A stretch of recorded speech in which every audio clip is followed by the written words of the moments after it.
ভাইরে, একটা ভিডিও বানাই 2 দিন অপেক্ষা করি যে কিছু ভিউ আসে কিনা দেখার জন্য। ভিউ তো পাই না, কিন্তু এর মাঝে পুরা পৃথিবী ভরে খালি ব্যাঙ্গার টিজার আর ট্রেলার ড্রপ হতে থাকে। হলিউড, বলিউড, ঢালিউড সবগুলা থেকে অলরেডি ব্যাঙ্গার কিছু টিজার ট্রেলার ড্রপ হয়ে গেছে। আর আজকে সেই সব টিজার ট্রেলার নিয়ে কথা বলবো।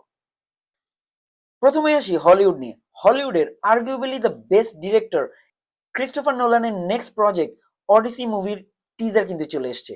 শেক্সপিয়ারের বিখ্যাত গল্প অডিসির স্টেজ পারফরমেন্স কিংবা বই অনেকে হয়তো অলরেডি পড়ে, এর কাহিনী তো সবাই অলরেডি জানে, কিন্তু তারপরেও ক্রিস্টোফার নোলান তার সিগনেচার স্টাইলে কিভাবে এটাকে মুভির মাধ্যমে প্রেজেন্ট করেন সেটাই দেখার মতো বিষয়।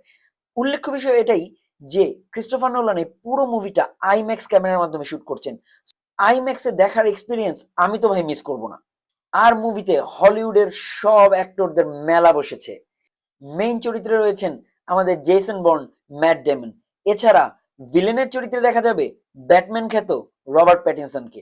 এছাড়া ম্যাট ডেমনের ছেলের চরিত্রে অভিনয় করবে স্পাইডারম্যান টম হল্যান্ড। এছাড়া রয়েছে পানিশার জন বার্থনাল। তাছাড়াও নারী চরিত্রের মধ্যে রয়েছেন অ্যানি হ্যাথাওয়ে। মুভির কাহিনী তো মোটামুটি সবাই বলতে পারবে, তারপরেও যদি সংক্ষিপ্ত আকারে বলতে হয় তাহলে বলবো ম্যাট ডেমনের ক্যারেক্টারের নাম হচ্ছে ওডিসিয়াস, যে কিনা একজন বিখ্যাত ওয়ারিয়ার। ট্রোজান ওয়ার জেতার পরে তার ঘরে ফিরে আসার গল্প নিয়ে হচ্ছে মূল কাহিনী। তার হোম কামিং এর সময় তাকে কিভাবে পথে বিভিন্ন মনস্টারদের সাথে যুদ্ধ করতে হয়, গড অফ ওশেন পোসেইডনের অভিশাপের সাথে লড়তে হয়, সেটা নিয়ে হচ্ছে পুরো কাহিনী।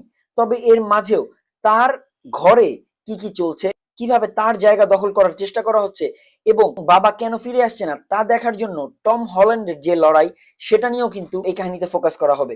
তো সব মিলে ক্রিস্টোফার নোলান তার সিগনেচার স্টাইলে যেমন ভাবে তিনি ইন্টারস্টেলার বা ইনসেপশনে ফুটিয়ে তুলেছেন, সেরকম টুইস্ট এবং টার্নস এর মাধ্যমে কিভাবে এই মুভিটাকে তিনি ম্যাজিক্যাল করে তোলেন, তাই এখন দেখার মতো বিষয়। তারপরে আসছি বলিউডে। বলিউডে ধুরন্ধর এমন একটা মার্ক সেট করেছে যে এখন যে কোনো মুভির টিজার বা ট্রেলার সেটা ব্যাঙ্গার লেভেলে হয়েছে কিনা তা নিয়ে কিন্তু প্রশ্নই তোলা যায়। ওদিকে বলিউড তো সিকুয়েলের ট্রেনেই চড়ে বসতে ব্যস্ত, আর সেই সিকুয়েলের ট্রেন এবার থামবে ওয়েলকাম মুভির একটি প্ল্যাটফর্মে। ওয়েলকাম মুভির আরো একটি পার্ট আসতে চলেছে, যার ট্রেলার কিন্তু অলরেডি সামনে চলে এসছে। এই মুভিতে ওজি নানা পাটেকর কিংবা অনিল কাপুরকে না দেখা গেলেও অক্ষয় কুমার কিন্তু ঠিকই রয়েছেন, আর তার পিছনে রয়েছেন পুরো হলিউডের অর্ধেক অভিনেতা। মুভিটি ডিরেক্ট করছেন কোরিওগ্রাফার থেকে ডিরেক্টর হওয়া আহমেদ খান। সো এই মুভির প্রতি এক্সপেকটেশন আমার খুব একটা বেশি নেই।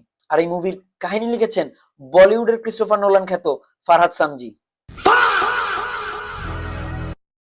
সো এই স্টোরি নিয়ে মাথা ঘামানো আমার তেমন কোনো চিন্তা নেই। বলিউড না হলেও ইন্ডিয়ারই আরেক ইন্ডাস্ট্রি, তেলেগু ইন্ডাস্ট্রি থেকে আরো একটি ব্যাঙ্গার টিজার ড্রপ হয়েছে। হলিউডে যেমন আমার ফেভারিট ডিরেক্টর হচ্ছেন কোয়েন্টিন টারান্টিনো, যার কোনো মুভি আমি বাদ দিতে চাই না because of his signature style movie making, তেমনি ইন্ডিয়ার এরকম একজন ডিরেক্টর হচ্ছেন প্রশান্ত নীল, যার মুভি মেকিং স্টাইলের আমি একজন বিশাল ফ্যান। কেজিএফ হোক কিংবা সালার, তার মুভি টেলিং, তার ওয়ার্ল্ড বিল্ডিং সবকিছুরই বিশাল ফ্যান আমি। আর সেই ধারাবাহিকতায় এবার আসছে জুনিয়র এনটিআর এর সাথে তার প্রজেক্ট ড্রাগন। জুনিয়র এনটিআর এর বার্থডে উপলক্ষে যদিও 1 বছর পরে এই মুভি রিলিজ পাবে, তবুও তার টিজার কিন্তু গতকাল ড্রপ হয়ে গেছে। টিজারের শুরুটা একটু এআই দিয়ে হলেও প্রশান্ত নীলের স্টাইলটা কিন্তু ভালোভাবেই প্রকাশ পেয়েছে। মুভির জন্য জুনিয়র এনটিআর তার নিজের বডির অন্যরকম একটা ট্রান্সফর্ম করেছেন, তাকে একদম লিন বডির লাগছে। আর আর আর এর পরে আরো একটা দুর্দান্ত পারফরমেন্স যে এই মুভিতে তিনি দিবেন তাতে কোনো সন্দেহ নেই। 1 বছর পরে রিলিজ পেতে যাওয়া এই মুভির শুটিং কিন্তু খুব মাত্র শুরু হয়েছে এবং সেটা টিজার দেখলেও খুব ভালোভাবে বোঝা যায়। এই মুভি রিলিজ হতে আরো অনেক অনেক দেরি। এই মুভির আরো অনেক অনেক কন্টেন্ট আসবে এবং তার মাধ্যমে এই মুভি নিয়ে আগ্রহটা মানুষের মনে অনেক দিন ধরে বজায় থাকবে। এখন আসি আমাদের ভেরি ওন ঢালিউডে। আমাদের ঈদ উল আজহা কিন্তু খুব সামনেই, মাত্র 2 সপ্তাহ পরেই ঈদ উল আজহা আসতে চলেছে। আর ঈদ উল আজহা আসছে অনেক অনেক মুভি, তবে যেই মুভিটার জন্য পুরো বাংলাদেশ ইনক্লুডিং মি অপেক্ষা করছি তা হচ্ছে শাকিব খানের ব্যাঙ্গার রকস্টার। প্রথমে শাকিব খানের বার্থডেতে জাস্ট একটা পোস্টার রিলিজ হয়েছিল, যেখানে শাকিব খানের ব্রেড করা চুল, একদম ডিফারেন্ট ফন্টে লেখা রকস্টারের নাম দেখে পুরোপুরি একটা দারুণ ভাইব আসছিল। তবে মাথার মধ্যে চলছিল যে এই রকস্টার কি বলিউডের রণবীর কাপুরের রকস্টারই হতে চলেছে, কিন্তু আমাদের ভুল প্রমাণ করে একের পর এক যাই কন্টেন্ট বেরোচ্ছে তাতেই আমরা মুগ্ধ হচ্ছি।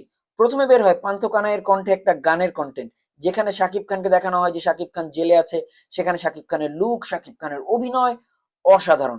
পাশাপাশি পান্থকানের গানটা অলরেডি হিট হয়ে গেছে, যা আপনাদের লুপে চলছে আমি শিওর। এরপরে গতকাল বের হয়েছে সব নায়িকাদেরকে ইন্ট্রোডিউস করে আরো একটি গান, যেখানে শুরুতেই বলা হচ্ছে এই গানের জন্য যদি আপনি হেডফোন ইউজ করেন কিংবা না করেন তাও এটি আপনার মন ছুঁয়ে যাবে, এবং ফ্লাওয়ার্স ফর ইউ অল, তার মানে এটি একটি রোমান্টিক গান।